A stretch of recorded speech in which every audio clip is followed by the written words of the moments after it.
Yeah,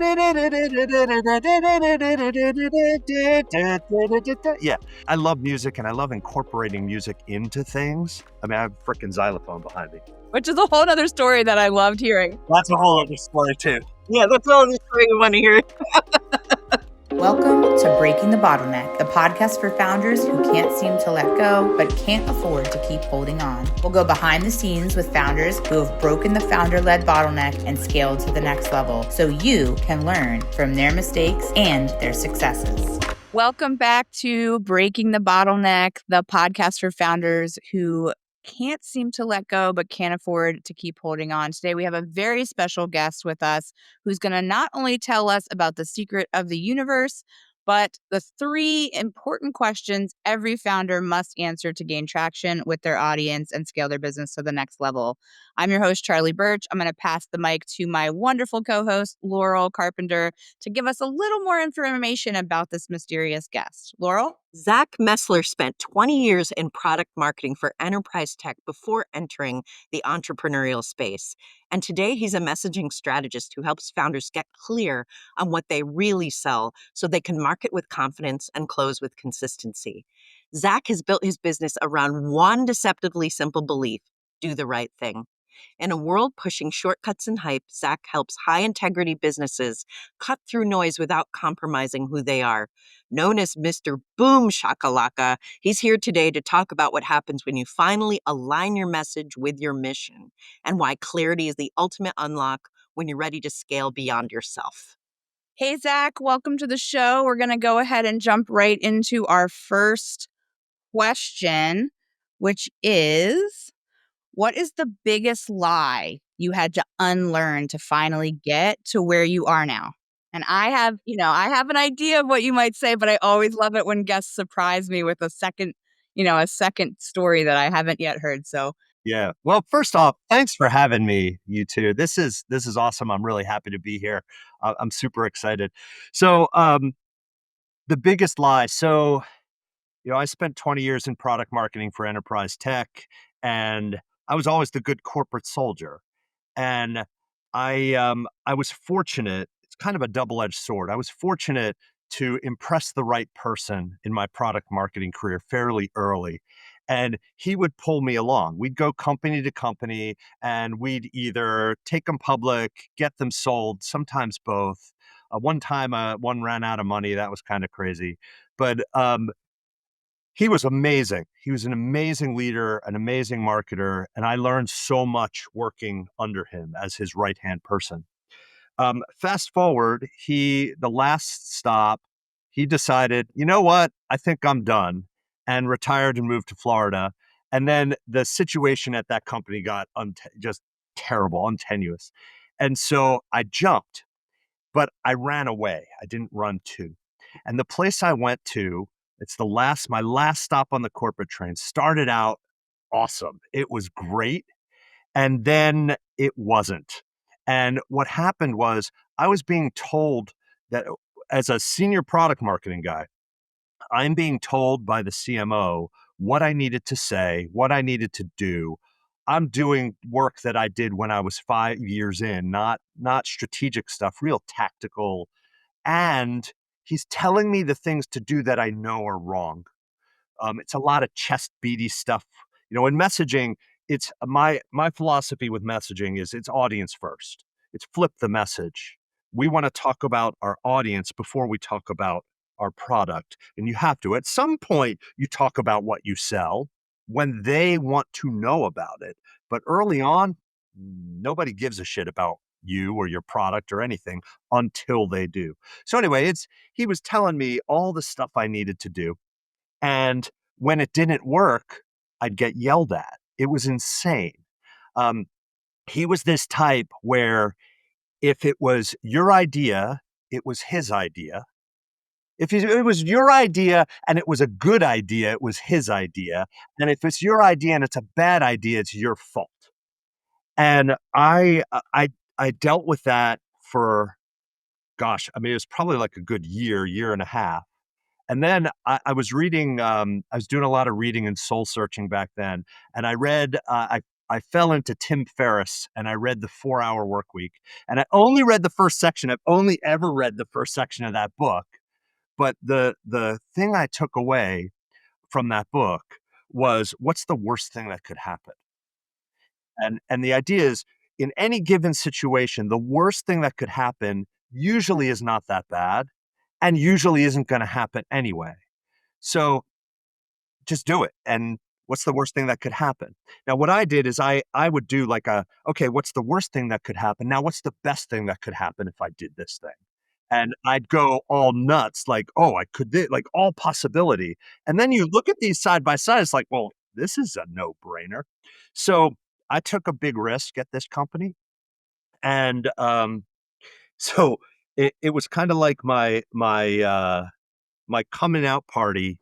And what I did was I got a place to speak at sales kickoff. And what I had done is I used to put together a messaging guide for myself. I called it a sales pack later on. I used it for sales enablement. It went deep on the product, deep on the audience, because in product marketing, that's your job. You're connecting those two things.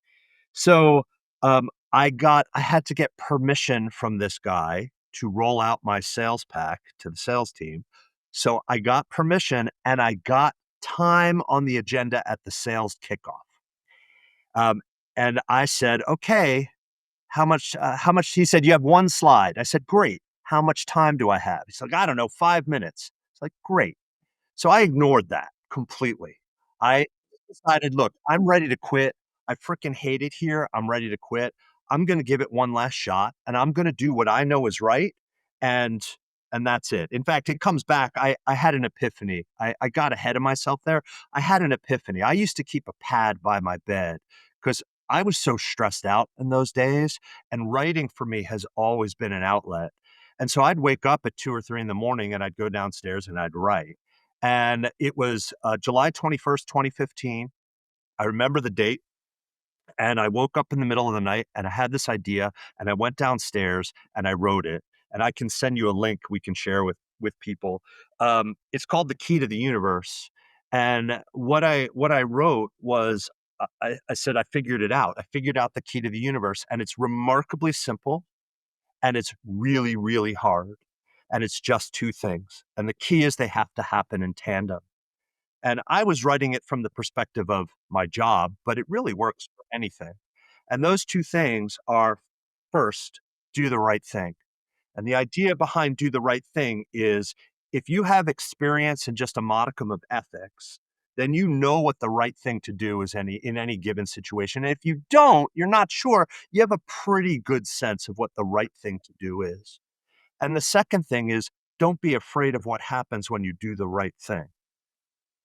And so I woke up in the middle of the night, I wrote that, and I was like, "You know what? I'm gonna publish it." It was like I'm gonna date myself now. It's like all the gray hair. It's my Jerry Maguire moment. It's like I popped it on LinkedIn.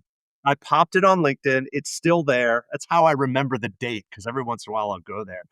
It's still there, but I started living that way, especially at work. I started living that way. So now we come back, and so I have one slide in 5 minutes. So I ignored all of that.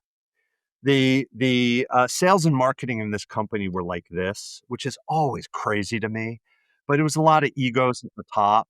And so the VP of sales, his admin kept asking me for my presentation. We have to prove your presentation. We have to prove your So I just ignored her too.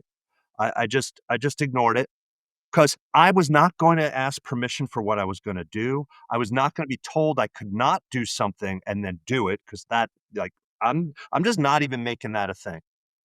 So the day of the presentation, I'm super excited. I commandeer the clicker when we get to the marketing part.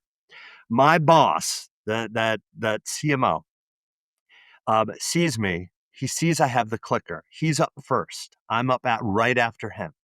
He says, "Zach, give me the clicker." And I said, "No." And he said, "Dude," he didn't say dude. I mean, he definitely didn't say dude. He said, give me the clicker." And no, no, I'll sit in the back and you tell me when and I'll click. And he's getting angry and his face is getting red and he's sweating and he's angry. And then he's announced and he has a choice to make. So he goes to the front and he gives his presentation.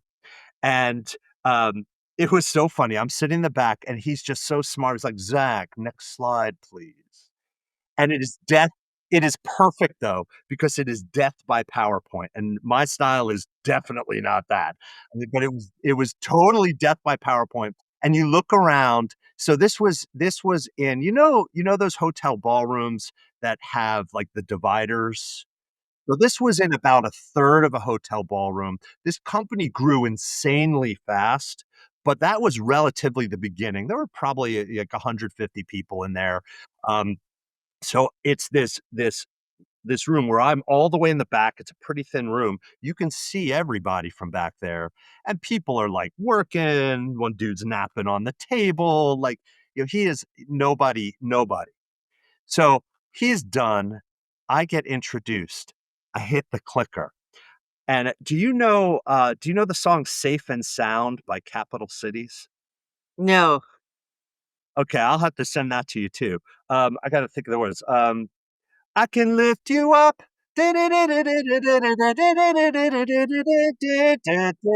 Yeah. So the thing about that song is I love music and I love incorporating music into things. I mean, I have a freaking xylophone behind me. Um, Which is a whole other story that I loved hearing. that's a whole other story too. Yeah, that's all the story we want to hear. Yeah. So the thing about that song, Safe and Sound, it is perfect for like dancing down the aisle because it's just like 1, 2, 3, 4, 1, 2, ready, click, 1, 2, 3. So I'm dancing down the aisle and I'm clicking. And I want to give you this picture. The slides are so they're primary colors. There's a little design to them that I got from, working with an in-house designer. So they're kind of textured and it has all of the messages then in white. So it's bright colors and then white.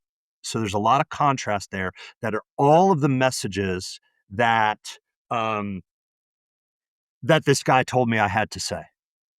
So it's like, our product is the best. Gartner industry analyst. So Gartner says we're the highest in the Magic Quadrant. We work with 4 of the 5 top pharmaceutical companies. And it gets to the refrain of the song, and the screen goes black. And then it says, big whoop, none of it matters.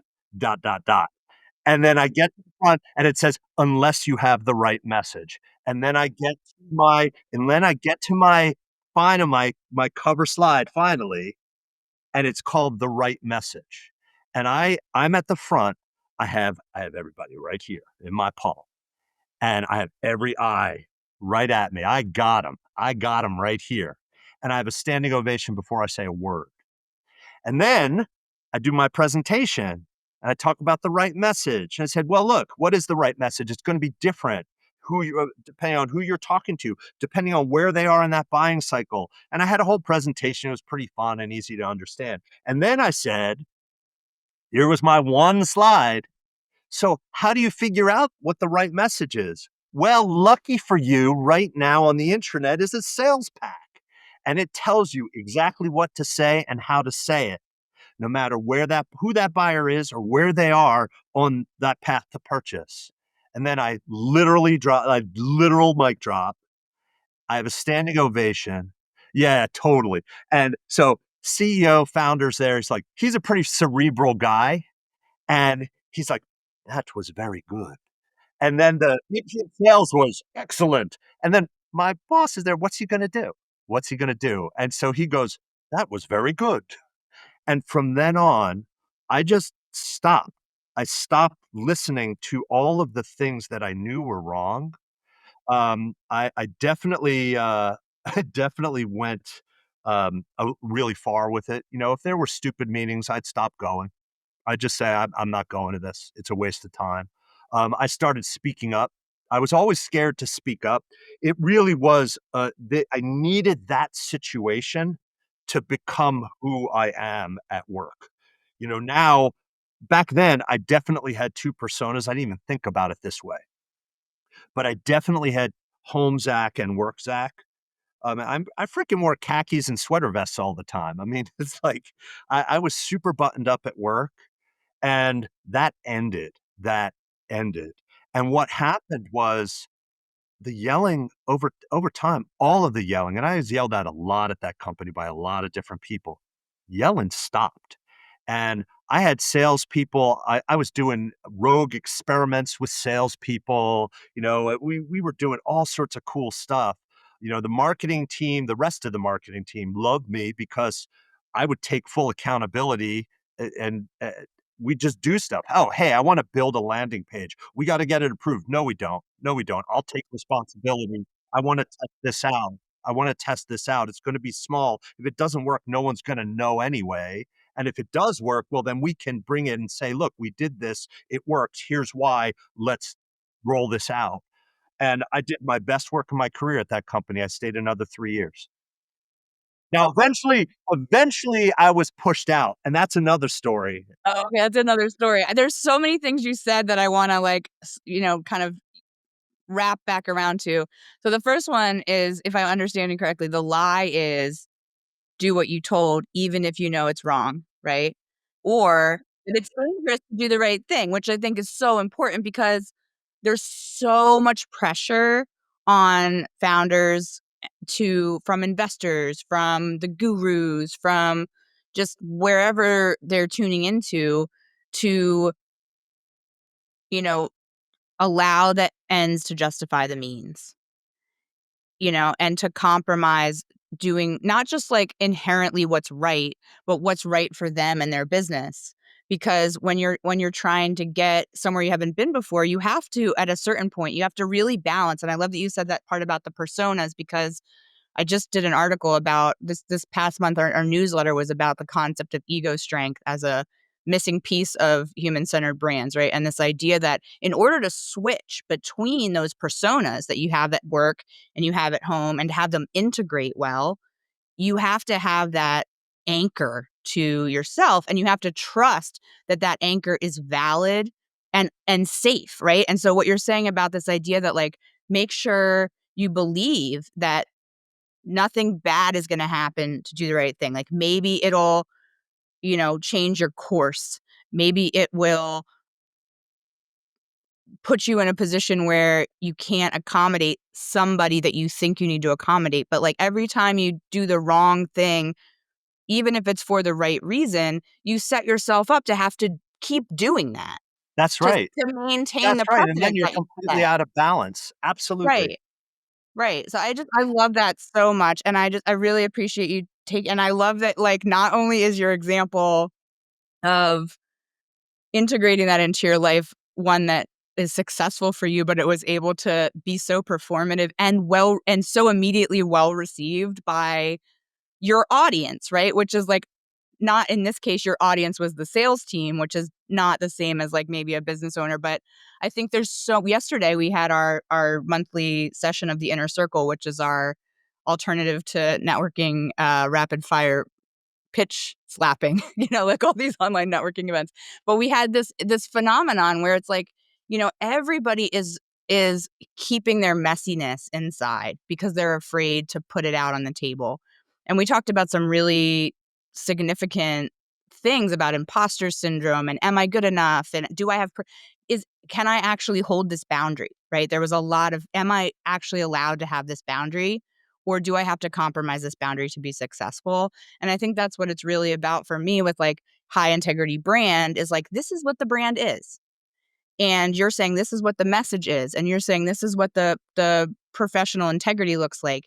And all of those boundaries are so important to moving forward in a way that's going to get you to the end point that you want. Because if you walk down this path, you're going to end up somewhere different than if you walk down this path. And like one of my mentors used to say, easy now is hard later.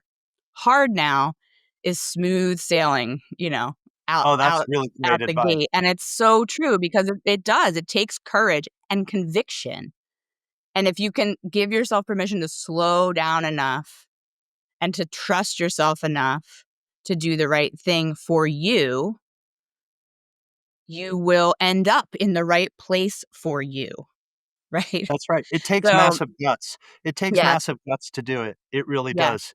I Massive. wanna make sure we leave enough time for all of the other juicy questions that we have for you. So I wanna say if y'all are enjoying what Zach is throwing down, please make sure to like and subscribe to the podcast. If you're looking for a formulaic way to identify what brand integrity looks like for you, head over to our website and engage our brand IDQ strategy tool that's free on our website. And without further ado, I'm going to bounce over to Laurel, who's going to take us probably down another juicy rabbit hole of Zach's fabulous storytelling skills.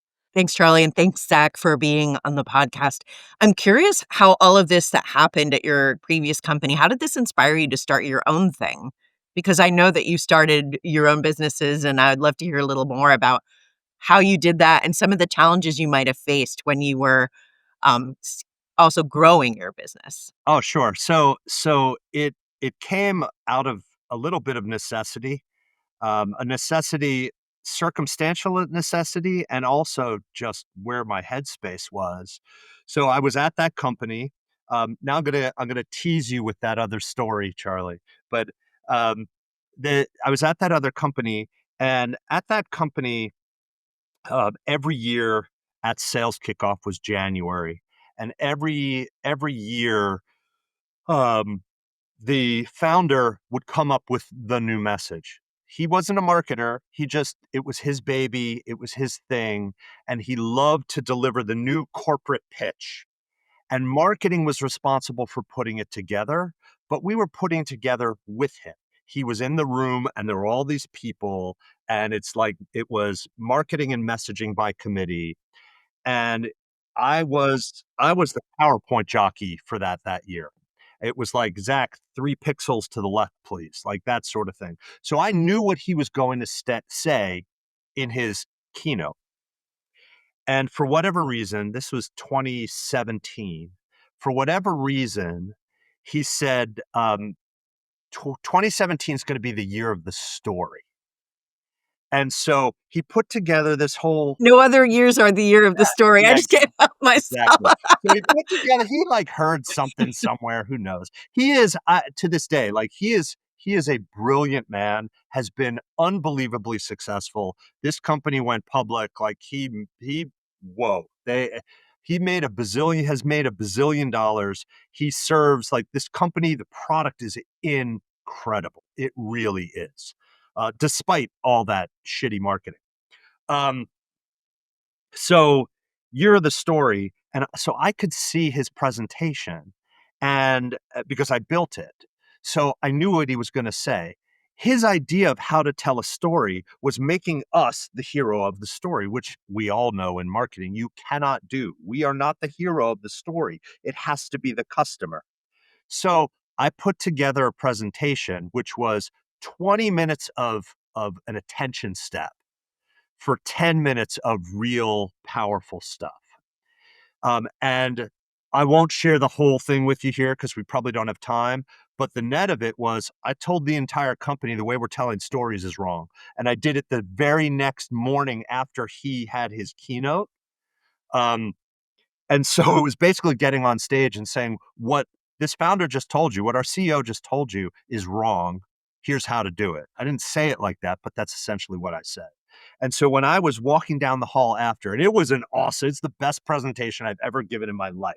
I sang parts of 8 songs on stage. It was so fun. Um, so I'm walking down. This is in the Gaylord. The company has grown considerably since that first one.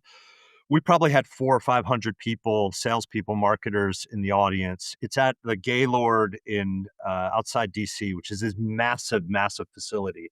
So afterwards, I'm walking down the hall, pretty tight hallway, and I see my new boss, this new CMO. The other guy was canned. New CMO. He is the college roommate of the founder. And I look at him as he's walking towards me, and he looks down to the right. And I went, "Oh, fuck." And, so so so make a long story short, I I knew I was being pushed out. I wasn't fired. I wasn't fired, but life was made quite miserable for me. And it got really stressful. And so I got to a point where I started looking for a job. And the truth is in tech marketing.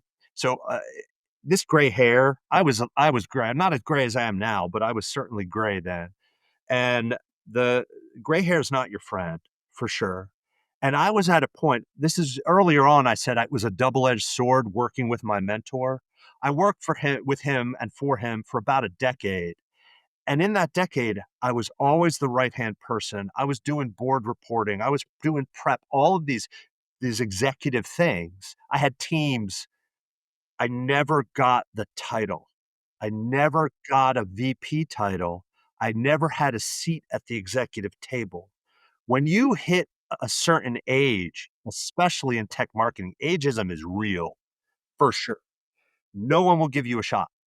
And so I was going on these job interviews. Everyone wanted to hire me, but we'd be 60, 50, 60, $70,000 apart. You can't make that up. You can't make up that gap.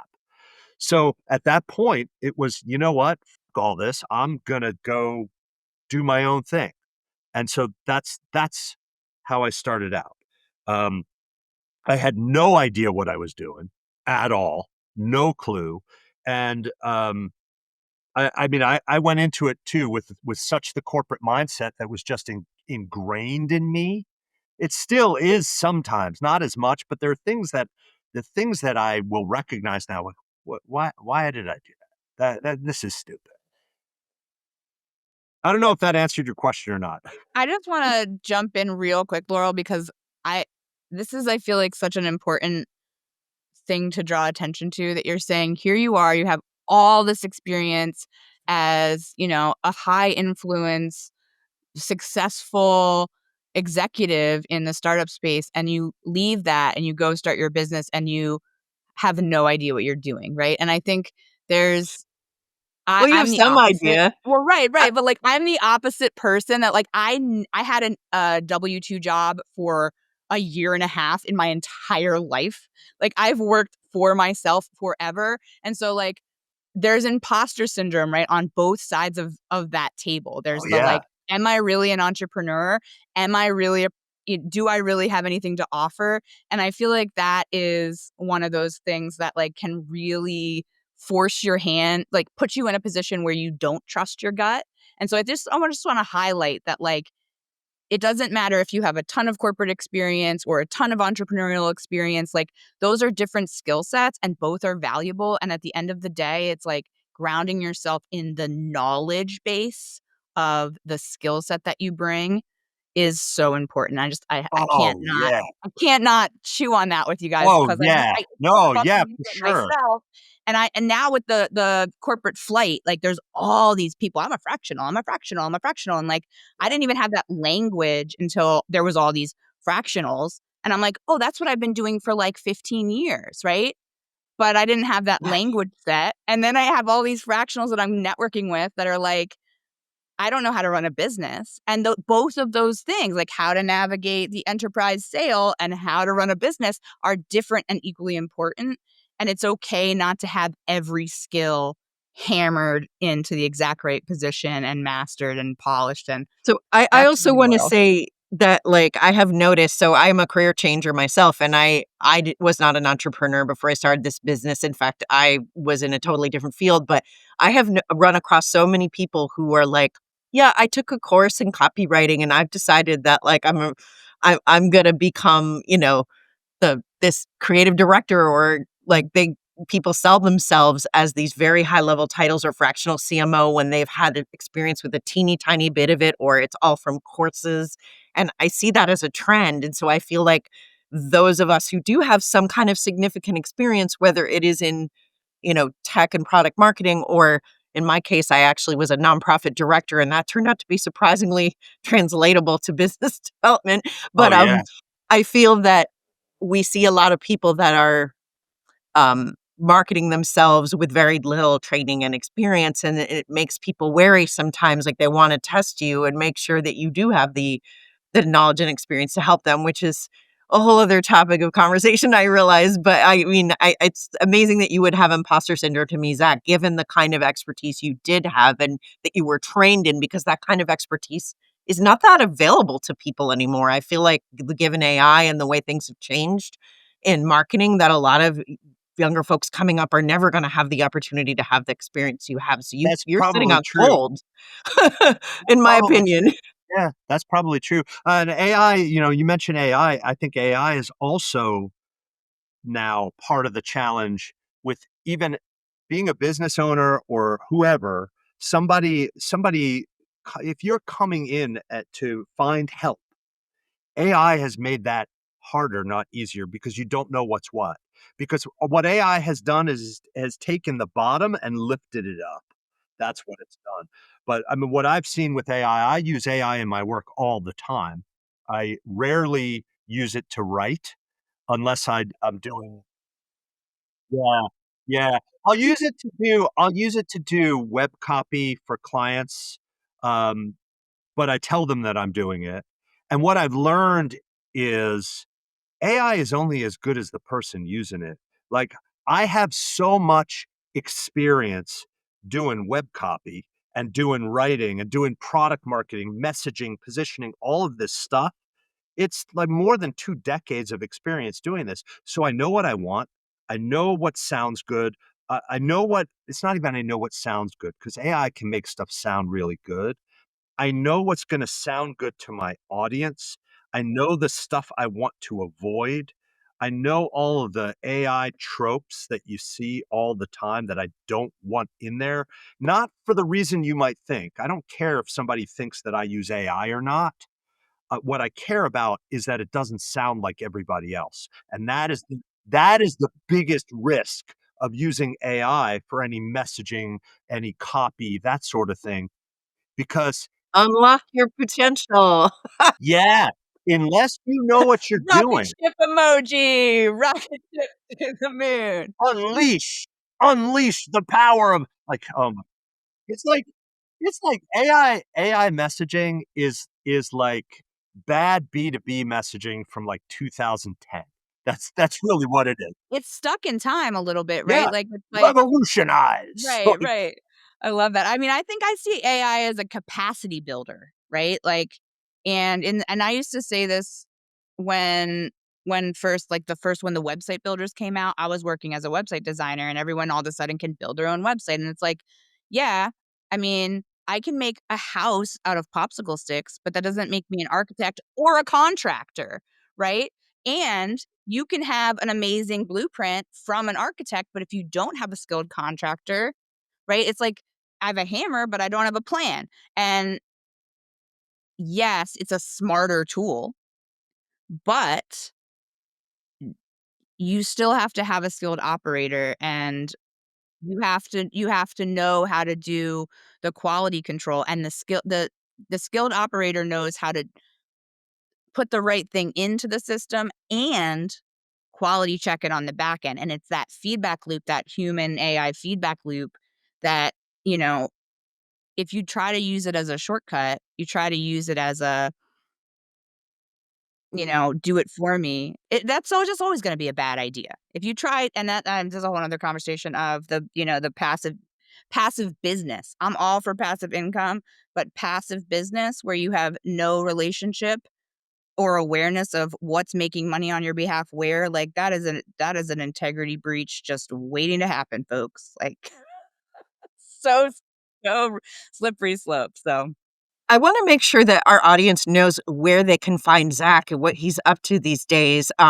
Zach, you mentioned at the top of our call that you are doing some free conversations with founders. Do you want to talk a little bit about that and oh, how people sure. can Yeah, reach you? so it's a site, clarityrules.com. So there was a point where I had to decide.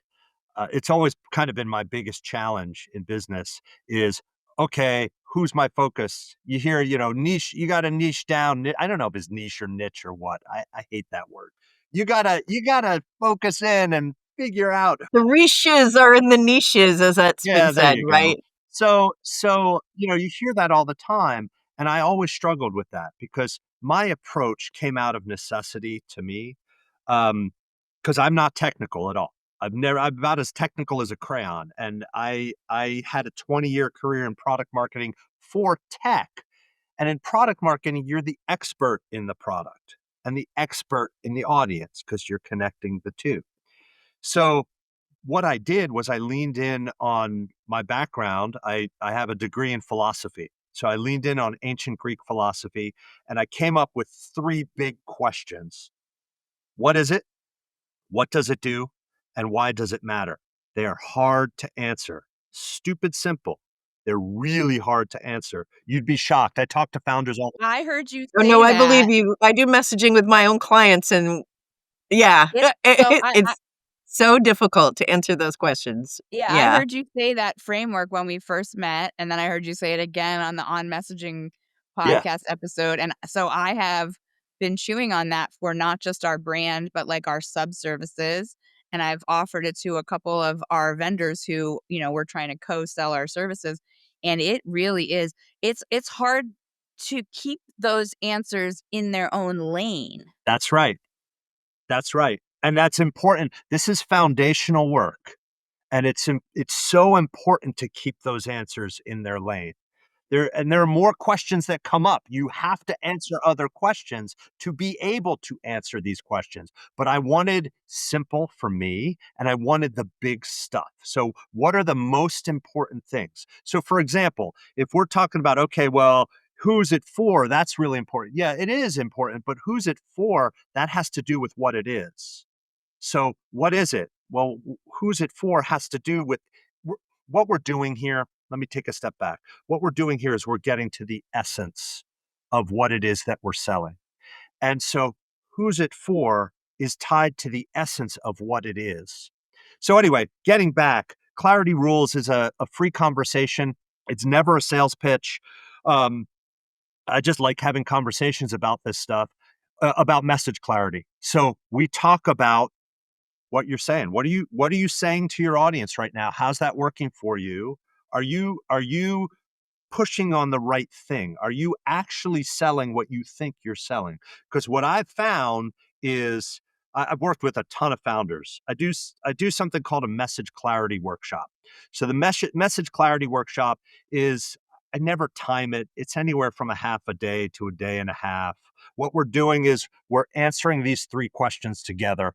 The result of it is a strategic narrative that connects product with audience, crystal clear messages across product, across problems, sales messages, usually end up with a new H1 headline, H2 subhead for the website, lots of ideas and content, all this stuff. It's super fun. So I've ran 116 of those since I started doing them. And it's everyone always, always has trouble with the very first question. What is it? What is it? It's kind of nuts. I don't know if I answered your question. It's so funny. I go off on these tangents sometimes and yeah. Oh, Clarity Rules. So clarityrules.com is it's just a pretty simple page. There's a calendar link there. You can sign up for a free conversation with me. And we talk about this stuff. Zach, I wanted to hear a little bit more about what it was like when you started your own business. Like, what happened? How did you go about it? How did you grow it? How did you scale it? I would love to hear Oh, that sure. journey. Yeah. Yeah, sure. So I started out, I was not, as you can imagine, terribly risk averse at that point. Um, my wife was and still is kind of supremely risk averse. So the first thing I had to do before I jumped, I had to put together a business plan and I had to present it to her because we both have an income. It was super important to our way of life, our lifestyle. And so I had to come up with how this was going to work. And so I put together a business plan. I did have a safety net. The company I worked for went public. I had probably about a year's worth of salary there, which was a good thing for me because I didn't know what I was doing. So I started out doing what I was good at. And at that point, when I left that company, that CMO had moved me off of product marketing. Again, they were clearly trying to get me out. So he put me in charge of content marketing. Content marketing is totally different. But he's like, you're a good writer, so you can run content marketing. So I was really good at creating content, ebooks and white papers and social posts and all this stuff. So I started offering that. That's how I started. And I just used relationships up front, and it got pretty successful pretty quickly. But what I found was, oh my gosh, I hate this. Now instead of having one boss, I have 20, and I'm doing all of this work. I'm working like a madman. I don't have time to do anything else. I started missing deadlines. I'm like, I can't do this. And Content so I marketing can be a real grind, I know. Oh my gosh. So I got to a point where I had to hire a team and scale this thing as an agency or quit. And I didn't want to hire anybody. And I just had such pride in my work. I didn't want I didn't want someone else to do the work. I still felt like I'd have to edit it and do all this stuff to get it to the level that I wanted it. So I quit and I started doing advisory, did workshops, product marketing advisory, and I was strategic about how I got into that. We can talk about that if you want, but but I 'Cause that's a started doing change. advisory. You were running you had created a content marketing business, and it became too much of a grind, and it sounds like you decided to pivot, and I would love to know more Yeah. about why that pivot happened and how that happened. Oh, sure. Well, the pivot happened pretty simple. I didn't wanna do it anymore. I was burning out. I mean, that's really what it was. I was burning out. I didn't wanna do it anymore. It wasn't fulfilling to me. Um, I was making good money, but it was like, this is I don't like this. And and I have always like, I found I love what I do. I love it. It's so fun. Whoever said that back in the day, like, if you love what your work is, you'll never work a day in your life. That is so true. I love what I do. It's so fun. I hated doing that stuff, Yeah.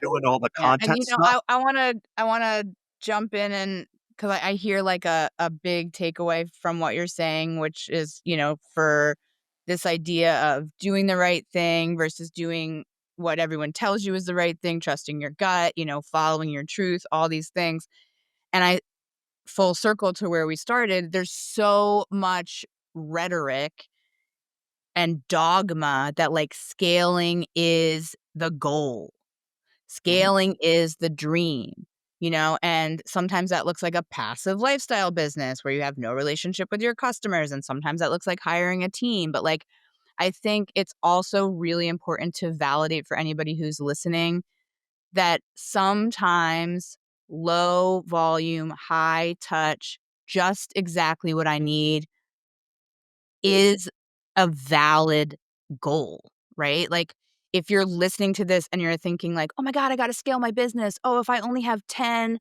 clients, or if I only, like, do one-on-one business with people," like, is it working for you? Is the most important thing. Like, are you in a position where your business is feeding you and you don't resent your clients?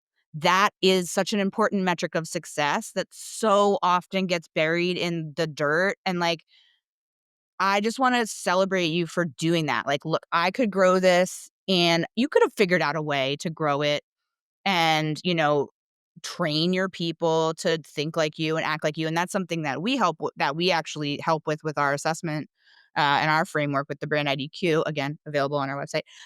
Um, but because that is a challenge. Like, if everything's coming across your desk, that's the bottleneck. That's the bottleneck we want to break, right? And at the risk of cutting off my wonderful co-host and hijacking the conversation, as a really great segue to our last question. If it's okay with you, Laurel, can I wrap us back to our final and signature Sure, question? why not? Okay, okay. So, in this podcast, of course, our promise is to give our audience clarity around how they can break those bottlenecks in their business and grow to the next appropriate, desirable level for them. And the way we do that in human eyes with me and Laurel and our fabulous team of subject matter experts is to start with our brand IDQ assessment tool, which helps to create that identity for the business that's distinct from the founder, right? Like you're going to go and try to give your team you-ness when really you need to give them businessness so that you can still feel authentic. Like the business can be authentic without you having to be everything for the brand, right?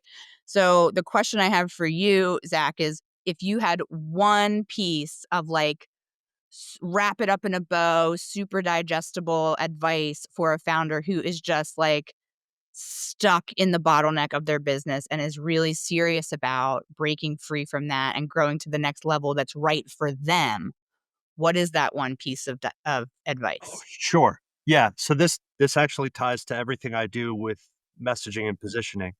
Um, I'd go to the foundation, I'd take a step back, and this is not easy to do, but it's really important work to do.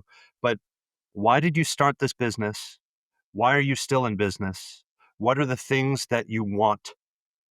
Forgetting, like you said, forgetting what the world tells you as a founder, what is it that you want and what is it that you want to achieve? Those are two different things. What do you want and what do you want the business to achieve? And the reasons why, just be honest with yourself. The reasons why don't matter, but you have to have reasons why. I am a true believer in that.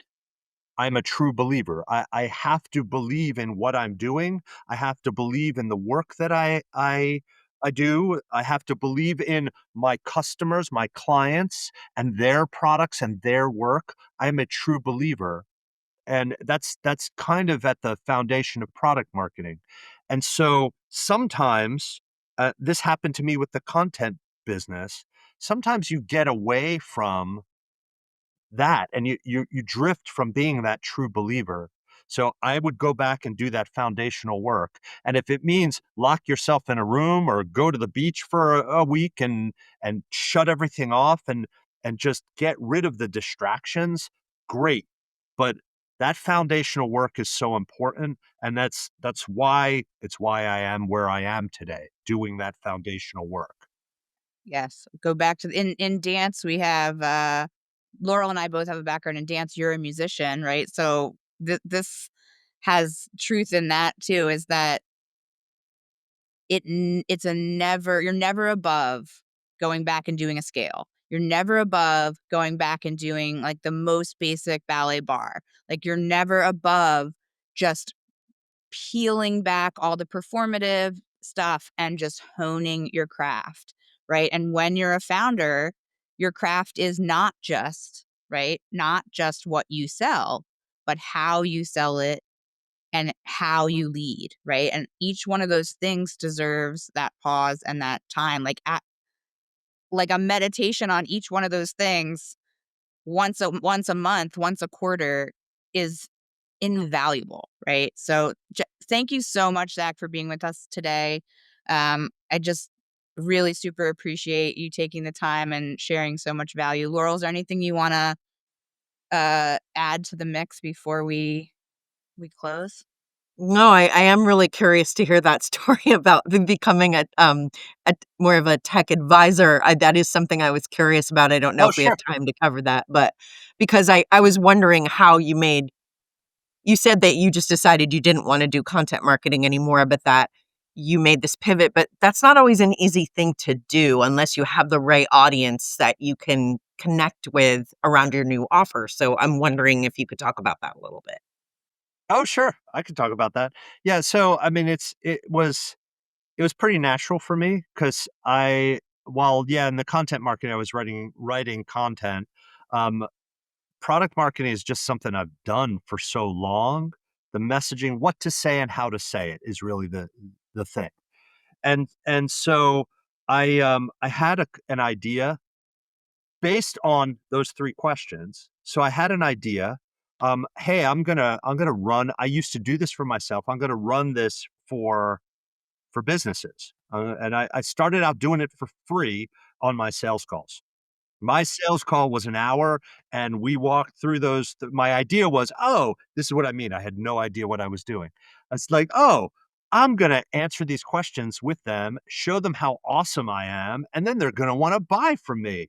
Didn't work that way. Didn't work that way. They'd be like, oh, thanks. See ya. So eventually I got smart. I started charging for that. And it was awesome. It just started, I started off just with people I knew, just making connections and networking and inviting people to conversations. Um, and then over time, this is kind of like a little bit of it's basic pricing theory, but I wasn't sure I wasn't sure how to price this thing. So I just started really low. And every time I had 3 people sign up for something, I'd double the price and then I'd double the price. So it grew pretty quickly. This is the message clarity workshop. And then that was a one-shot deal, and I wanted the next thing. So I had this idea. I met another founder, who took to what I was doing, what I was saying, and gave me this idea. She said, "You're brilliant. What if you just gave people advice and they could contact you whenever they needed something?" And so I thought through that and I came up with something. I call it now the sounding board. The sounding board is product marketing advisory. It's essentially unfettered access to me.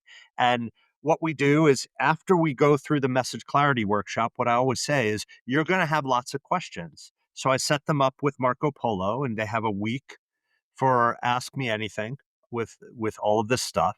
Then look, you have to always work on the message, test the message. How do you apply the message? And then I invite them to the sounding board. And sounding board we do foundational work together, and it is unfettered access through an app called Marco Polo. I love that. It's great. It's asynchronous video, text, chat, voice, all sorts of cool stuff. And the idea behind it was, as a founder, as an executive, sometimes you just want somebody to tell you exactly what's right or what to do. And I got 25 years now experience in product marketing, and product marketing is central to everything in marketing, in sales, anything that's market facing, product marketing makes better. And so sounding board has become really the foundation of my successful business. It's pretty awesome. I love it. Thank you for sharing all that. And you're currently in business just with yourself. Do you have any contractors or any other folks that are Just part of your me. I team? mean, occasionally I have some partners occasionally that I'll bring on 1099s. I have a guy, I believe in audience research hugely.